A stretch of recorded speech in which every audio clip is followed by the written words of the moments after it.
Niklas!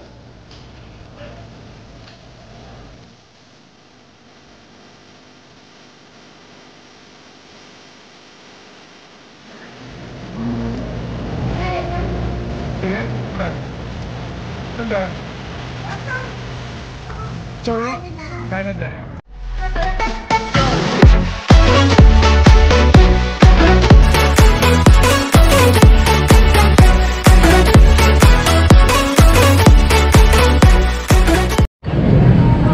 Sa mga bro and sis, so finally dumating na po kami dito sa Toronto.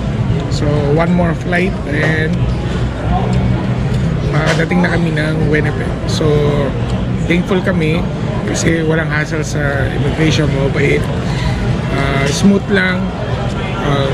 Chinek lang yung mga baggage namin, tinanong yung pagkain ng dala namin kung anong pagkain. So sinabi lang namin yung milk ni Niklas, to chinek nila kasi yung Aptamil wala dito sa Canada, so chinek nila.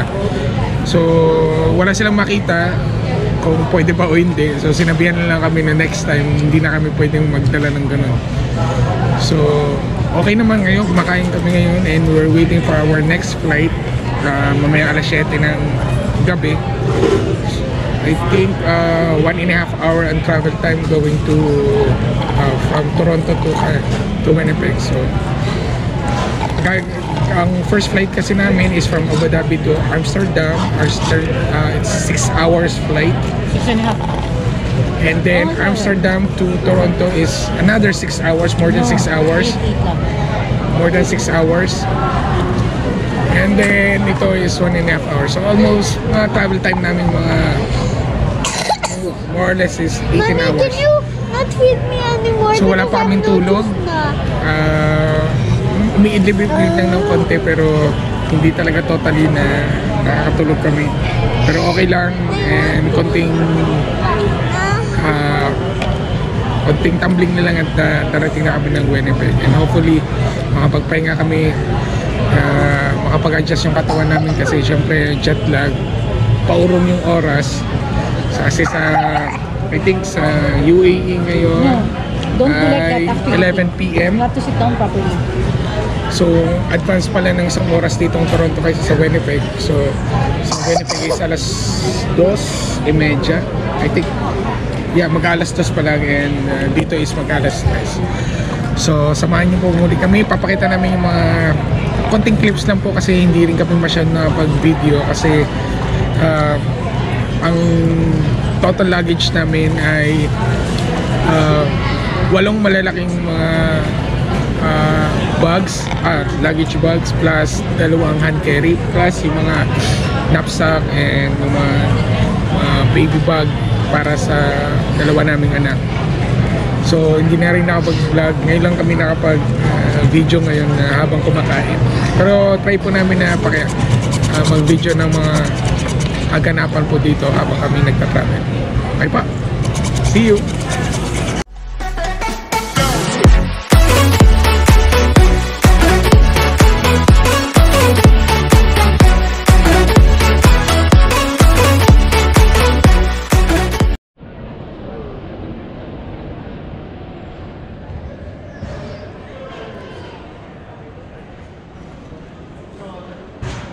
Ng kapatid ko, malapit lang dito yung school. Ano sabi nga? Dito daw pala. Yun. Yes. Yan yung school. Pumuntang school daw doon. Then dito yung bilihan daw ng meat.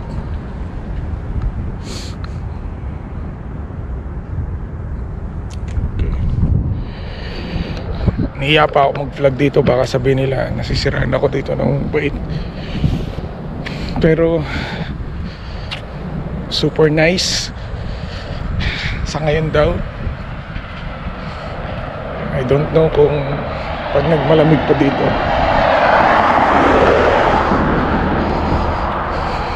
Okay. So kamusta ang biyahe? It's very smooth. The immigration po is okay. Tinanong lang kami, medyo nahirapan lang, hindi naman kami na-hold. Tinanong lang kung yung sa regarding dun sa milk kasi yung milk ng anak ko is Aptamil. So chinek po nila kasi walang Aptamil daw dito. So luckily pinagbigyan kami. Pero sabi daw nila next time na kung lumabas kami and babalik ulit dito, hindi na daw tatanggapin daw yun.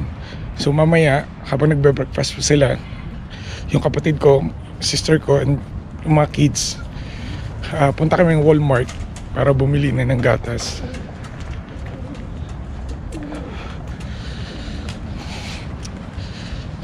Para pag-mix na namin hanggang sa masanay yung bunso ko na sa bagong milk niya. Okay, so ito yung lugar. Yes, diba ang ganda? Super nice.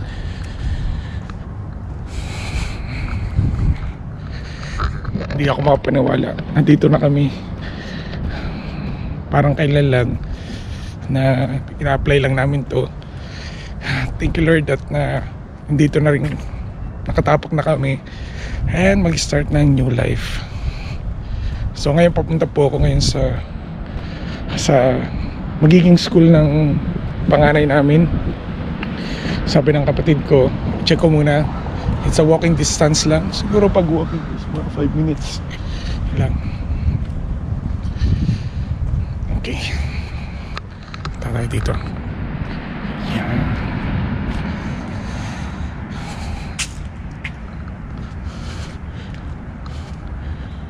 Actually marami pa kaming ipaprioritize ngayon. Bibili ng SIM card para may mga contact namin mag nag-apply ng trabaho. Ayun ang pinaka-importante. And bibili ng mga parang Jorabox kasi sobrang dami ng ano namin, hindi ma-accommodate dun sa room na binigay sa amin ng kapatid ko. Okay, ayun, ang ganda ng school. Yan po yung school. Yes, ayan, sa McGregor Street. Nice. So going na.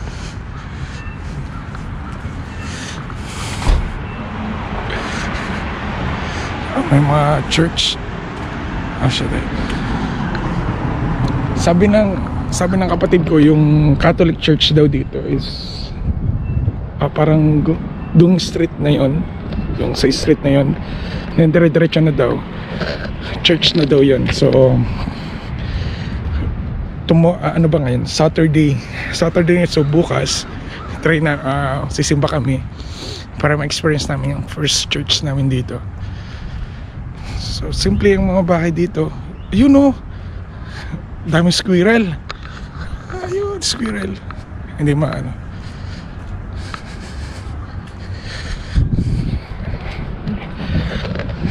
Mga squirrel. Usually sa sulang yung makikita yun, pero dito nakakalat. Tayo mga ano, ayun, mga dumadaan-daan lang ng mga squirrel. So yun muna pag-uusapan po natin. Experience namin smooth from Amsterdam, from Abu Dhabi to Amsterdam. It's almost 6 to 7 hours. Tapos layover kami doon ng 2 hours. And then from Amsterdam to Toronto, it's 6 to 7 hours rin. Then Toronto to Winnipeg is 2 hours. And malapit lang naman kasi dito sa airport yung bahay ng kapatid ko. So madali lang, napaka-accessible yung lugar nila. Going to school, ewan ko lang kung, kasi mamaya pumunta kami Walmart, so tingnan natin yun, video natin kung ano yung mga price nila dito, kung mahal ba o price difference ng UAE dito, kung gaano ka malaki bang diferensya. Anyway, malamig na siya, So kailangan pumasok, bumalik na ulit ako ng bahay. So dahil may license ako sa Pilipinas at sa Abu Dhabi, so pwede ako mag-drive. So pinag-drive na agad ako ng kapatid ko. Okay. Kakati mo na dito si Mami. Sino? Si Matilda tsaka si Juleka. Kasi, Magko-convoy lang tayo. Okay.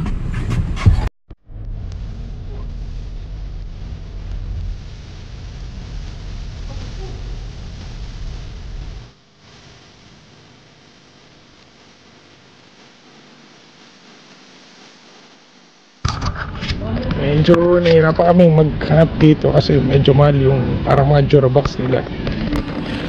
So baka punta kayong IKEA, depende kung saan. Pero itong Walmart reminds me of Carrefour. Yes, parang siyang Carrefour sa atin sa Abu Dhabi, right love? Yes.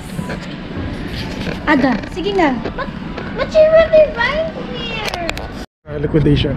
Akala ko may i-liquidate na kaperahan. Kunin mo na yung anak ko. Okay, dito naman kayo pupunta kasi dito daw yung mas murang bumili ng yung parang Jurabox.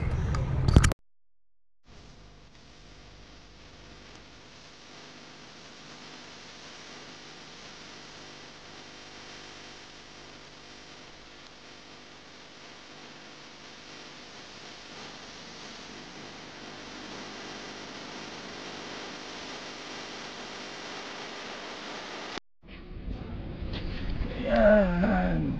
Dito rin kami ng hanger. Yes. Bumili $19 lang, 50 pieces na hanger. Now, hindi naman kami ng Jurabox. Nalagay ng ano. Wait. Tiger. Yes. Tapos lang namin kumain sa Jollibee. Dito na kami sa Giant Tiger. Until now, hindi pa rin kami nakakita ng Jurabox. Hopefully, bili na kami dito. Right, Niklas? Let's go!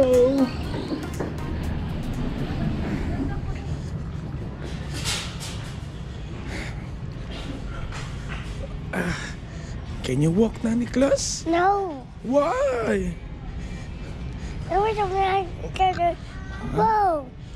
Whoa! Yes, finally! Nakabili na rin tayo. Okay, very good. Yes, nakabili na rin kami finally ng Jurabox. Not there.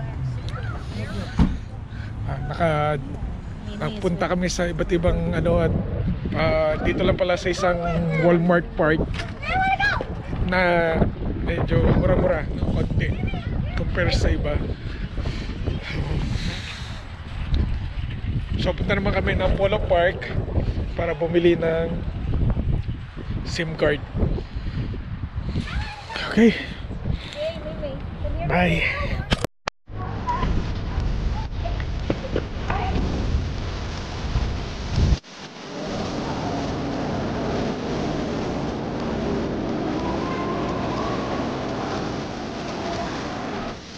Yes, so finally nandito kami sa bahay. Nakakapagod po kasi whole day naglibot lang po kami, nagpunta kami ng 2 stores sa Walmart. Meron kaming pinuntahan ring other store just to find yung parang Jurabox. So doon na kami nakahanap sa Walmart ulit, pero in the other places siya na other location siya. Kasi naghanap kami ng mga 4 na drawer, but ang hirap hanapin siya, and at the same time medyo paubos na rin yung time namin, medyo pahapon na, so we decided na bili na lang yun. So it costs 32 Canadian dollars ang isang 3 layer siya. So bumili kami ng 3, and then isang maliit na drawer naman siya for yung mga underwears, mga socks at yung mga alahas. So para magkasya siya sa room po namin.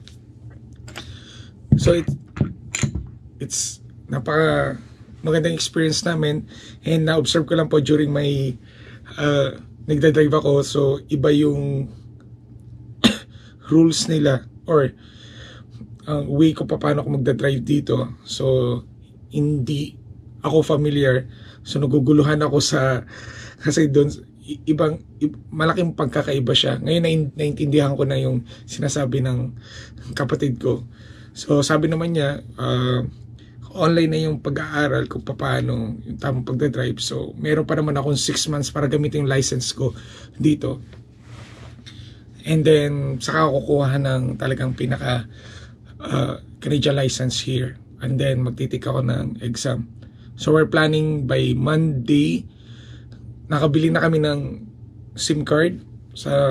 Pumili kami yung telecommunication na Rogers.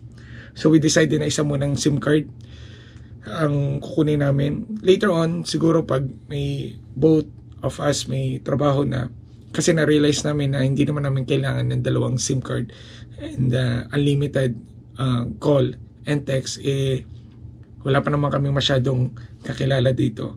So we decided na 1 SIM card lang yung gagamitin namin for all the contacts. Kung magpapasa ng CV yung asawa ko and me also, so isa lang muna yung contact na gagamitin namin. So pinili lang namin yung pinaka mababa na per month is $25 per month with unlimited talks and text. And hindi na kami kumuha ng data kasi yung kapatid ko, yung brother ko, meron siyang plan na kinakonect lang yung hotspot. So anywhere na may hotspot, makakonect kami ng wifi. So useless naman kung kuha pa kami ng data plan. So yun muna yung pinakamababa. So we're tomorrow mag-start na kami magpasa-pasa ng mga CVs, and hopefully matawagan kami. Ngayon nagkatatapos lang namin mag-arrange ng mga gamit, and tomorrow, so Sunday, so sisimba naman po kami. Ngayon, ang pag-experience, ano pa bang mga namin? Sobrang lamig and panibago. And this coming Monday, sasama naman kami ng kapatid ko kasi we're planning na mag-open na ng bank account, but unfortunately magsi-6 na. So dito pala pag weekend, like Saturday and Sunday until 6 PM lang yung mga malls, alanganin na kami. So and we asked the mother-in-law ng kapatid ko ano yung the best na bank. So nagtingin-tingin lang kami kung ano yung mga magandang bank, magandang mag-offer kapag nag-loan ka ng bahay or sasakyan. So may nirecommend na silang bank, so yun ang pupunta namin this coming Monday.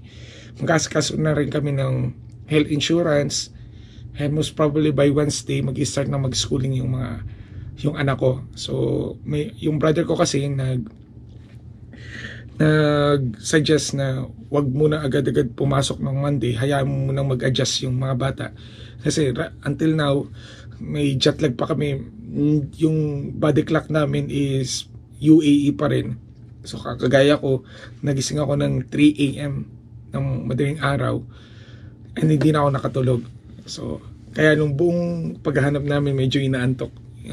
Groggy na ako sa antok. So for now, ito lang muna po yung share ko. Comment below lang po, subscribe, and don't forget to click the notification button. Marami pa po tayong pag-usapan. Meron pa kaming isang utang sa inyo na about the provincial nomination on how to apply. through provincial nomination. Pagpasensya nyo na po, hindi kami nakapag-upload kasi super busy na kami for the remaining of a week bago kami umalis kasi nagkaroon ng mga surprise despedida party. May mga inayos pa po kaming mga like turnover ng flat po namin, and nag-ayos pa kami nung, kasi ang pinakamahirap yung pala na-realize na pinakamahirap talagang part yung alis ka is yung mag-aayos ka na ng mga baggage, kasi yung baggage kasi po namin, limit namin is 46 kilos, so dapat yung dalawang bagahe, each of us may dalawang bagay na tag 23. So ang hirap kasi lang at least mga 22 kilos at hindi siya mag-excess, so may mga tatanggalin, may i-add na naman, may tatanggalin mo na. So naging okay naman siya nung during the immigration, so hindi naman siya binuklat lahat. Gaya na sinabi ko is yung gatas lang yung chinek nila. So yun lang po, and abangan nyo po yung next video po namin. We will try our best po na makapag-upload every week at least once or twice na makapag-upload para updated po kayo. Kung ano pa po yung mga tanong po ninyo, just comment below, and don't forget to subscribe to our YouTube channel. Okay po, have a good day po, and God bless you. If you ever